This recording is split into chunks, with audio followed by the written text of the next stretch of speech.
Hey, hey, how is it going? Happy Wednesdays, all of you guys. If you are here, please get those likes up, tag anybody on this discussion, or share it with somebody that you think may find it interesting. I'm going to try to keep this one pretty short because I do have some editing to do. But I'm sure you guys are very familiar with this story of Lauren. Lawrence Fields, who is a very, beautiful, was a very beautiful black woman who was unfortunately no longer with us. Fortunately, she is now deceased.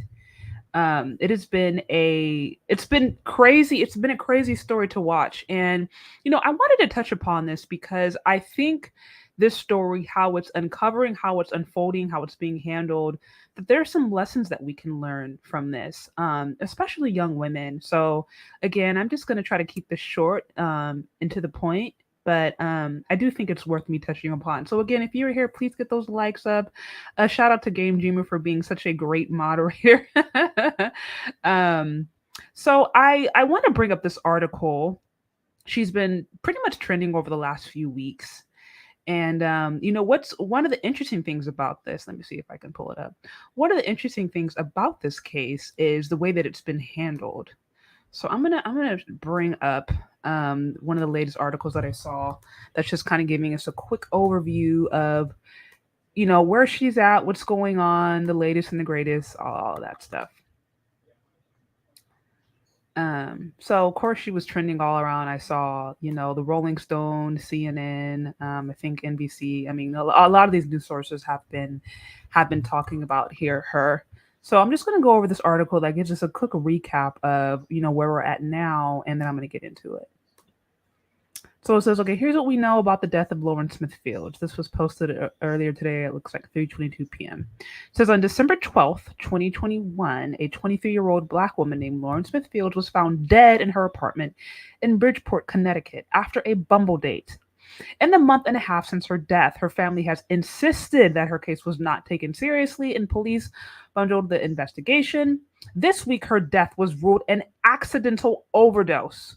But her family still has questions, and they've announced that they plan to sue the city of Bridgeport for being racially insensitive and failing to properly investigate her death. So, just as for those of you who may or may not be aware, she was basically there's this Bumble date, right, that she had with an older white gentleman. I think he was like around 37, if I'm not mistaken. And basically, to make a long story short, she was found dead in her apartment, and he was there. Now, there's all these questions as to, what was going on, yada. But at the end of the day, he was the last one with her. He's the one, if I'm not mistaken, that actually called the police. He was there at the scene of the crime, for lack of a better term. And so, yeah, he was there, and she was dead. She was found in a pool of blood, I think, around her head. And the story goes. Some of the other stories that have they talk about at this point was that when the police came there, first of all they didn't even alert the family. The family found out, I think, when they actually came to her house. So the police had went through her apartment and didn't even tell the family that they had found their deceased daughter. So that happened, and then there was all of this evidence that was not collected. I think that the family, when they went there, they'd seen their bloody sheets. There was, I think, like a pill. There was like a used condom. Like there was all this evidence that had not been collected. And then when the family reached out to the police department, they said they were very rude. They did not seem to be interested at all. They didn't return their call. So it was just a bad, bad, bad situation. The family felt like they were not given that their daughter, right, their sister was not given the proper care that they should have been, for a deceased young woman who was, was found in her apartment. And then the other crazy part about it was that the white man who was found with her, they decided to let him go and didn't question him because he seemed like a nice guy. He seemed like a nice guy. So, before I get reading, y'all already know. Just swap the genders of the races. Have this be a black man, right, and a white woman that was found dead. Are they going to let that black man go because he seemed like a nice guy?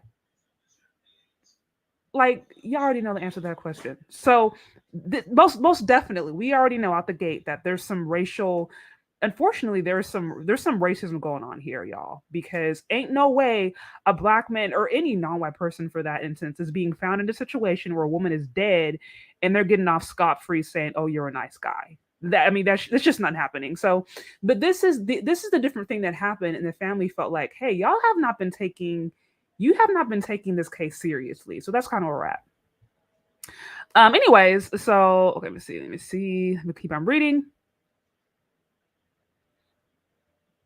Now, so Smithfield's case is far from the first time a black woman's death has failed to receive the resources, attention, and public concern generally reserved for white victims. Smithfield's family's lawyer, Darnell Crossland, has cited the case of Gabby Petito, a white 22-year-old influencer who disappeared and was eventually confirmed to have died during a trip she took with her boyfriend in September. The families of missing black and indigenous women have argued that Petito's case and those of white women like her receive far more media attention than is given to women like Smithfield. While her family awaits the results of an independent autopsy, um, Bridgeport has also opened a criminal investigation into Smithfield's death concerning the involvement of fentanyl. Here's what we know so far. Yeah, so it says Smithfields had a Bumble date that the night she died. Smithfields was found unresponsive in the early morning of December 12th after a 37-year-old white man named Matthew LaFountain called 911. LaFountain has been on a date with Lauren Smithfields the previous night and claims that when he woke up that morning, she was lying on her right side, not breathing, with blood dripping from her nose. So he just goes to sleep and wakes up, and randomly she's dead with blood dripping down her nose. That's the story. Look, I'm not a criminal investigator, so I'm not going to sit here and pretend like I know, but that does seem a little bit, that just seems like implausible. Like something to me just seems like it don't make no sense. But that, y'all, that's just my opinion. But anyways, the story goes, I think he had met her like 2, 3 days before. They had had some dates, they met through Bumble. He wakes up, she's randomly dead. He doesn't know what to do. In LaFountain's account, he recalls arriving at Smithfield's apartment around 9:30 p.m. the night before. He said the two had matched on Bumble 3 days prior. He claimed she asked him for $40 to do her nails and told him to meet her at a house with a bottle of tequila. Per LaFountain, they drank tequila before playing games, having food, and watching a movie. At one point, he says she went to the bathroom to throw up, and at another point, he says she went outside to get something from her brother and then went to the bathroom for 10 to 15 minutes. The police report says that LaFountain found it odd, but didn't feel it was his place to say anything as he didn't know her that well. He claims that she fell asleep during the movie and he carried her to the bedroom and slept next to her, and that he woke up at 3 a.m. to go to the bathroom and heard her snoring. Then at 6:30 a.m., he woke up to find her not breathing. She was pronounced dead at 6:59 a.m., and the medic said she had not been alive for at least an hour. LaFountain, who the incident report says was frantic and visibly shaken, was not taken into custody. As of January 26, he has not been named as a person of interest, nor was he detained at the station for questioning. Smithfield's brother was later told that didn't bring him in because he seemed like a quote unquote nice guy. So again, y'all, like I said, this young African American woman ends up dead in her apartment next to a dude that says, "Oh, I don't know what happened. I went to sleep and I woke up and she's dead." And he's not being investigated because he's a nice guy. So, y'all, I mean, come on now. Like, come on now. Um, okay, if you're on here, please get those likes up. Tag anybody on this discussion who you think may find it interesting. I'm just going a little bit over this situation with Lawrence Fields. I think this is worth covering because I think there's some things that we can take away from this story. Almost done with this report. It says police didn't contact her family, nor did they immediately examine the crime scene. Right? So it says no one in Smithfield's family were notified of her death. Per Rolling Stone, police spoke to her landlord when they arrived at the scene, but were unable to track down contact information for her family. Her mother, Chantel Field, says she went to her daughter's apartment a day and a half later when she hadn't answered texts and calls and found a note on the door that said, "If you're looking for Lauren, please contact this number." Upon calling the number, Fields was notified of her daughter's death. and told that the detective assigned to the case would be there in half an hour. After waiting over an hour, she says she called the number again and was told to stop calling before being hung up on. Oh my gosh. The police didn't do a crime scene investigation until later that week when the case was reassigned to a different detective. So y'all, first of all, the first detective was so incompetent. He didn't even collect the information or the data right. So they ended up having to reassign it because he, didn't handle it properly the first time. And so that's the wrap. So it says, um, yeah, according to Smithville's brother, Lakeem Jader, he and his family noticed cups of liquor, flipped plates, and lube in the apartment, and a blood stain in the middle of her bed, none of which were initially examined as evidence. 2.5 weeks after the search, on December 29th, her family was cleaning out Smithfield's apartment when they found a used condom in the trash and an unidentified pill, none of which appear to have been taken into evidence. Meanwhile, according to the family's lawyer, no evidence has been submitted to the forensic science lab. Ugh. Her family is planning to sue the city for failing to properly investigate her death. On January 21st, Smithfield's family's lawyers, Darnell Crossland, issued a notice of claim announcing that they intended to sue the Bridgeport Police Department for its handling of her case. They believe the police department was racially insensitive, did not take Smithfield's death seriously, and failed to properly investigate her case. The notice details a number of concerning missteps in the investigation, yada yada. Um, yeah, this is the Connecticut medical examiner ruled her death as an accident. But then there's another place. Let me see. Okay, I'm almost done with the article. It says on January 24th, Smithfield's autopsy results came in from the chief state medical examiner, concluding she died of acute intoxication due to the combined effects of fentanyl. I don't know how to say that word. Uh, I don't know how to say any of those words in alcohol. Her death was ruled an accident, but because fentanyl was present, the Bridgeport Police Department opened a criminal investigation in the narcotics department with the help of the DEA. Bridgerton's mayor, Joe Gannon, announced that Internal Affairs will also be investigating the police department's interactions with her family. However, Crossland told WTNH that the toxology report makes Smithfield's death look even more like a murder and says that the family is still waiting for the result of an independent autopsy. I've never seen a medical examiner conclude a mix of drugs was an accident without knowing who provided the drugs or how it was ingested, he said. Yeah, a lot of information there. So y'all, basically just make a really, really long story short, y'all. There's just a whole bunch of different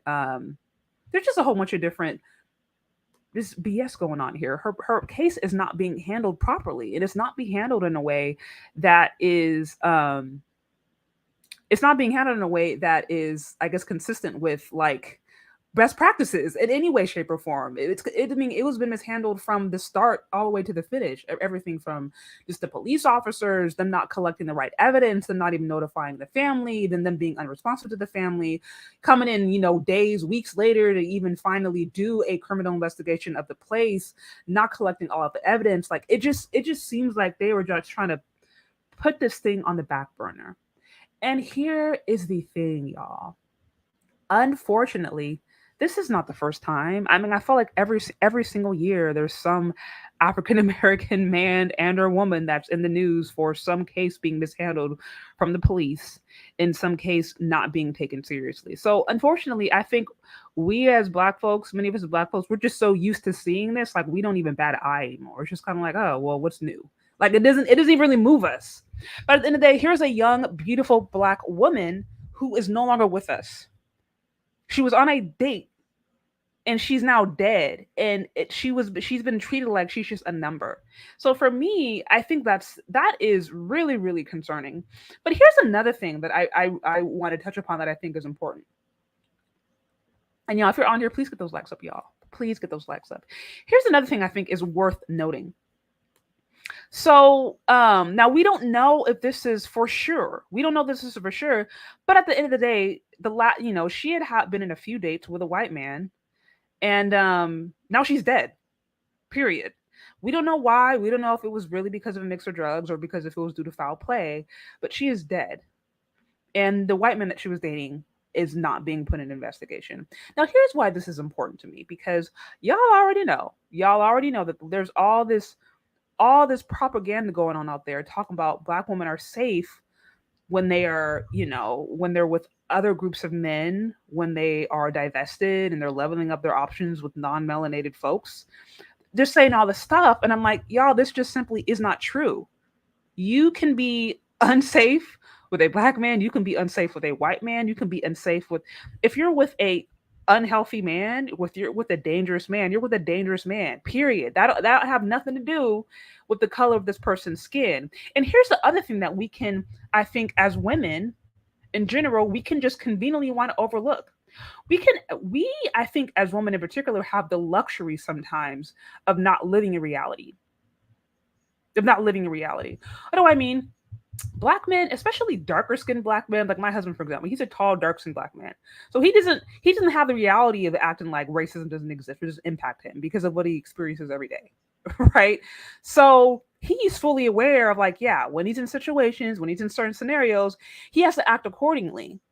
He has to move it accordingly because it's like, this is the reality of the system. This is the reality of where I'm at. And so he moves like that. I think us sometimes as black women, we either we just choose to live in a delusion, we choose to live in a bubble, or maybe things don't seem like they seem like it's okay because, oh well, we see interracial marriages happening, or where we see well, this person is nice to me, that person is like nice to me, and we go throughout life not really understanding that unfortunately not everybody is nice and not everybody is treated equal. It just doesn't matter. It doesn't matter if a person is nice to you. It doesn't matter if a friend of yours is nice to you. There is still an unequal system. And I'm saying, again, I don't have a problem with anybody if they want to date out or if they want to marry out. You can do that, but you have got to know that there are real life implications for doing so. If you are going to integrate into another community, then you have to know that that's actually, there's going to be implications associated with that. And also, by the way, unfortunately, you know, black women, just because you date or marry out with a white guy doesn't mean, or with a non-black guy doesn't mean you're going to be safer. If anything, we live in a country that has a history of black women and black men being genocided, and nobody cares. So you can't act like this, that doesn't exist. And here we have a prime example of a young, beautiful black woman who is now no longer with us, and she's being treated like a piece of garbage. And yet again, the white man, who, if he was any other race, would have been a suspect. If he was a black one, would have been a suspect. He is given the benefit of the doubt because he is a nice guy. And we can't act like this stuff doesn't happen. There are black women that I know in particular who have dated racist men. I have a friend of mine. She married a racist man, and she's now divorced from him. And we've had conversations about that. But y'all, don't act like just because you are going to end up with somebody else who's of a different ethnic background that you're safe. To me, that is one of the most dangerous things. And I want to share. I want to share this with you. You guys may or may not have seen this, but here's another thing. It went viral because from what we know, I think from what we know now is that I don't know if she would consider herself a divester, but presumably. So Twitter has been going ham on. Let me see. Now let me see if I can go back and find it.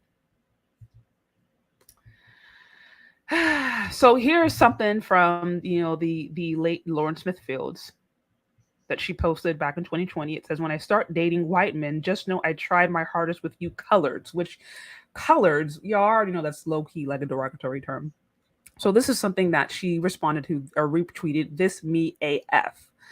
All right, so she it's probably divester, swirler. I think there was something else here too. Here goes another one. Black people are ignorant. Okay, so now again, I've never talked to the girl, so I don't want to sit here and make any assumptions about how she is a personality because I've never spoken to her. We do see, though, based upon those two tweets that she shared, it's possible to believe, it's not unlikely that she was starting to believe or starting to accept some of this self-hating BS that we as black women hear, that white is right, that black is bad, black is ignorant, and I'm going to level up, I'm going to be better, I'm going to do better if I get me a white man, if I get me a zaddy. And this is the kind of BS that has people like getting chopped up in little pieces and being dismembered. Y'all know that story that dropped a few weeks ago of that dude that said he went barbaric on his black girlfriend who was no longer with us. She got killed. This non-melanated man said he went barbaric on his girlfriend, went barbaric. killed her, chopped her up in little pieces. This woman is no longer with us. Again, my point is, I'm not trying to fearmonger and say that just because you go end up being with, a white man or somebody of a different race, that this is going to happen. No, that's not the case. What I am saying is that if you believe that you as a woman are going to be safe, you're automatically going to be safe because you're with somebody who doesn't look like you are mistaken. You are sadly mistaken. And more importantly, if you know even an ounce of history, then you should recognize that more than anything, you might be more at risk. You might be in some ways be more at risk because now you don't have. Let's just be honest. You got a lot of black men in here. It's just like, okay, well, if you divested, then have the men that you divested to take care of you. Now, whether or not that's right or wrong, that's a different conversation. But the reality is that's how a lot of black men see it. They're just like, okay, if you were a black woman who divested, then the men that you divested to, the community you divested to, they are the ones that should be taking care of you. Unfortunately, the reality is a lot of other communities are not trying to take us in like that. They're not. I'm talking cultural, ethnic communities. Now, maybe, spiritual community, you're talking church communities, maybe that's something different. But by and large, if you're just talking, going into it, being integrated into a specific race or being into a specific ethnic group, they're not opening their arms to black women because we don't have a good reputation. It's just, it's unfortunate. It's unfortunate. So again, that's all I'm saying. It's like, if you want to date interracially, marry interracially, y'all, that's fine. But you have got to vet these people. You have got to vet. If you're dating a black man, you got to vet him. You got to make sure that he's sane. He has a good relationship with God. He ain't gonna go 5150 on you. You also got to make sure if you're gonna date out, it's the same way.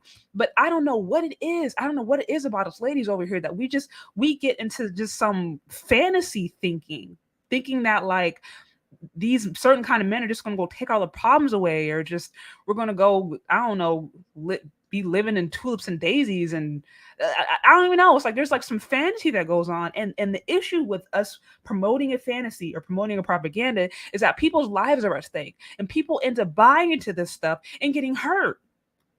And again, here is this beautiful black woman who literally, just like I said, based upon those two tweets, we know like, okay, it's probably likely, or it's possible. It is possible that she was starting to buy into some self-hating propaganda that many black women, many of us are privy to.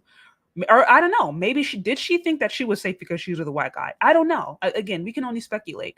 But whether or not she did or she didn't, if we're just looking purely at the situation, if we're looking purely at the fact that here is a young African American girl that was on a Bumble date with a white man and she's now dead and he's not being even prosecuted as a suspect, this is the reality of the system that we live in. And if you think that just because, like I said, you're dating out, you're marrying out, that your life is going to be good and you ain't going to have no problems, when you are sadly mistaken. If you know anything about history, you know feminism was started from white women who were complaining about their white men.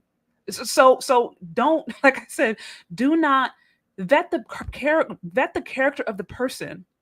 Vet the character of the person. Vet the character of the person. And don't ever believe into the lie that, who you are as a woman, as a black woman, that you come from a bad or ignorant people, and therefore you need to go into this ethnic group or that ethnic group to be better. Some of us believe that. We may not say it, but we believe that. And we show it by our actions. And like I said, that to me, that is what's the most damaging, and that's what the most hurtful. And if nothing else, I hope that we as a community, men and women, or women, can look at this and be like, okay, be reminded that if you're gonna marry you're gonna date a black man, or you date a white man, or anybody of a particular ethnic group, please vet him. Please be safe. Please take precautions. I will say this. I'm just going to say in general, like, my personal thing as far as first dates, because I know there's some ladies that feel like, okay, first dates, you need to, dude needs to take you out like in a 4 or 5 star kind of restaurant. Like, he needs to be dropping at least a couple $100s on the first date. I don't buy that. I think that is unsafe. I think that is a bad idea, because if a dude that doesn't know you out of nowhere is spending that kind of money on you, he already has something in his mind. He's already thinking he's going to get a payback. So already out the gate, if you're a young, beautiful woman and you're looking to just go on a dude on Bumble or Tinder, whatever, just for like a free meal ticket, you best believe he has some expectations. So for me personally, I always be like, okay, look, like young women, if you're going to go date or if you're interested in dating a guy, like you need to be safe. You need to keep it chill, have a coffee date, maybe meet at the park, somewhere neutral during the day. There's not a lot of people around you. Like it's not a lot of pressure. Like there's not a lot of there's like you're not in a private setting because you don't know that person's from Adam. You don't know the person from Adam and you don't want to put yourself in a vulnerable situation. And I think that's just best standards anyways, best practices anyways. Like if you are really really about wanting to meet somebody, a life partner, a guy doesn't need to be throwing away hundreds of dollars on some female he don't know to begin with. He doesn't need to be doing that. And women don't need to be going out here just trying to get a free meal ticket. I think it's safer for us. It's first of all, it makes the most sense economically for men, and it's safer for women. I think as far as first dates or first couple of dates to be in environments where it's not as much pressure. Now, once you've actually seen, I think once you've actually seen like that the person like there's interest or serious interest, and it's like okay, maybe you can go from there and do something a little bit more serious. But the first few dates, no. And we know already here, I think they said it was like they had met 3 days before and he was already at her apartment knowing where she lives, all that kind of different stuff. And women can do that, but I just think that can be really really unsafe, y'all. It can be really unsafe, especially if you're taking all kind of drugs or just taking alcohol or anything that could put you in a alternate your state of consciousness. Like that's just that can be unsafe. So anyways, if you guys are here, please get those likes up, y'all. Okay, I'm just now seeing these comments. Please be kind, y'all. Watch the language. I don't watch the language. Please be kind. You are more than welcome to share your opinion, but we try to keep this thing clean. Moderators, do what you got to do. If you see somebody in there acting a fool, please handle it. Please handle it. But yeah, so like I said, I wanted to keep this pretty short.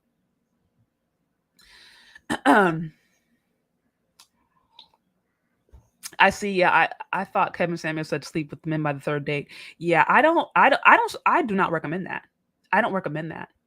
Now, I think the context of that, and I'd have to go back and see, but it's the context of that. I'm assuming if he's saying, okay, women, are you a woman that specifically wants a high value man that is making minimal six figures or minimal seven figures, or are you basically one of the top 10%?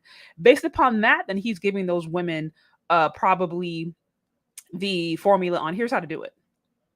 I don't agree with everything Kevin Samuel says. I don't, but I also do not agree with the I don't agree with a woman just going out with a guy just for his money. But I think, a lot of times people forget when they go against Kevin Samuels, they forget that what he is doing is just basically trying to help people get the results. So a woman come in and she says, "Hey, I want to go after the top 5 or 10% of men." That she's basically already said 90% of the men are not on my level. So she has by default disqualified the majority of men. So based upon that, now he has to come correct. He has to say, okay, if you want the top 10%, then you yourself have to come with rare behavior, rare assets, rare attributes. And so based upon that, he's probably giving different advice and saying, hey, this is what these men are looking after. I don't say I agree with all of it. I don't say that I from a moral standpoint, I don't agree with all of those ideas. But based upon the context, I think he's just trying to give advice based upon what those women want.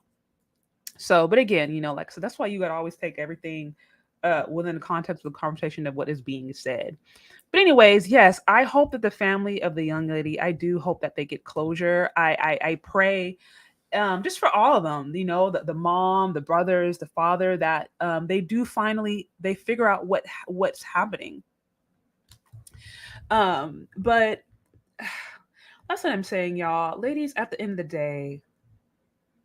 day, we do ourselves a great disservice when we, don't take the proper precautions, and especially when we start kind of buying into this propaganda. So, like I said, whoever you're going to date, if you're in a dating phase or looking to marry, like please just be safe. Please know that you can be in a dangerous situation with somebody of your ethnic group or somebody outside of your ethnic group. If you're a black woman, you can find you a black man that will be violent and hurtful.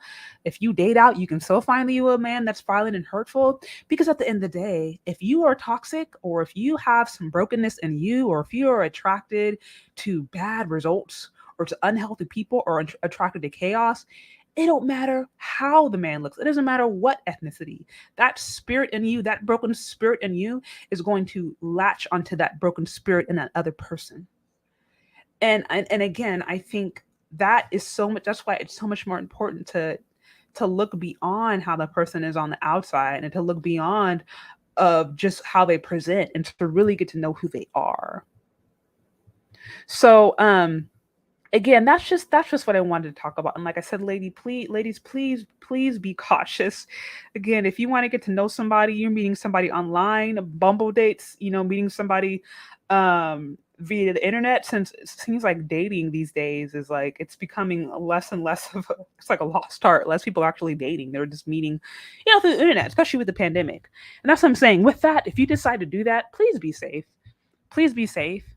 Meet in a neutral location. If you've talked to a guy maybe a few days, a few weeks, you guys decide to meet, it can be chill. Like I said, y'all can do maybe a coffee, a park, have some ice cream, something middle of the day, eat like middle of the day, like not late at night, in a public location, a neutral location where the person doesn't know where you live, like be really, really, really safe. And then again, like I said, once you've done that a few times, then maybe you can start to think about, okay, maybe we will go out and meet, have maybe a nice dinner. Once you have guys have really got to know each other and you've gotten a chance to vet through that person to know, hey, do we have shared values? Is he a safe person? Is he a good person? You know what I mean? But if you're as a female going in there just trying to get a free meal ticket and the guy is willing to do that, you best better believe that he has an agenda also. And if you end up being with the wrong guy, he may end up forcing that agenda on you, whether or not you want it. And I'm not saying that's what happened in this case per se, but like I said, 3 days into it, she has this random dude in her apartment that don't even know her from Adam. That is a very vulnerable situation to be in. And now she's dead. And now we're having to figure out why. So that's what I'm saying, y'all. Just if nothing else, please be safe and let this situation remind you that, yes, if you date, somebody within your ethnicity, you date a black man, you're a black woman, great. If you did date out, that's okay. But please be safe. And also, by the way, if you do decide that you want to divest, or if you do decide that you do want to date outside of the community, you have got to understand the implications of that. We still do live in a racist society. Don't nobody tell you otherwise. We have cases like this time and time again that show us that people are not treated equally. And unfortunately, if you do decide to quote unquote divest from your community or leave from your community, those men from your community most likely are going to be like, okay, well, let the men that you've divested to take care of you. And then that's when you're going to have to recognize, well, are they going to be, have open arms to accept you? And unfortunately, like I said, for black women, very few cultures are opening their arms and say, oh, we're going to take you in. Again, now you can find communities in church, like I have a very diverse community of friends of all different ethnic backgrounds that we've been able to connect spiritually through different spiritual organizations or churches, things like that. But apart from that, like I said, if you're trying to integrate into a specific race or ethnic group, they're just simply not as ingratiating. It just is what it is. And even if you don't want to believe it, time and time again, every single year, there's a handful of cases that remind us what's going on, and you just simply cannot deny it. You just can't deny it. So that's all I wanted to say, y'all. I wanted to say, anyways, I appreciate you, Graham Jr. Just shout out to you for just being a great moderator. Thank you, all of you guys also who came out and were hanging out with me today. I will be going live again tomorrow. I'm really excited. I'm going to be having a lovely, great friend of mine. We're going to be talking a little bit about just toxic femininity, toxic women, if you will, and some of the different behaviors and actions that we can do as women that can, self-sabotage us and get us results that we don't want. So I'm excited to have her come and share her experience with me. She has a very, very colorful background, if you will. She has great stories, and I think you're gonna get a lot out of it. So if you're around tomorrow and want to hang out, I think it'll be 2:30 Pacific Standard Time, 4:30 Central Standard Time. come stop by. Come stop by and hang out with us. Anyways, yeah. So hang out with me and we will talk later. Bye.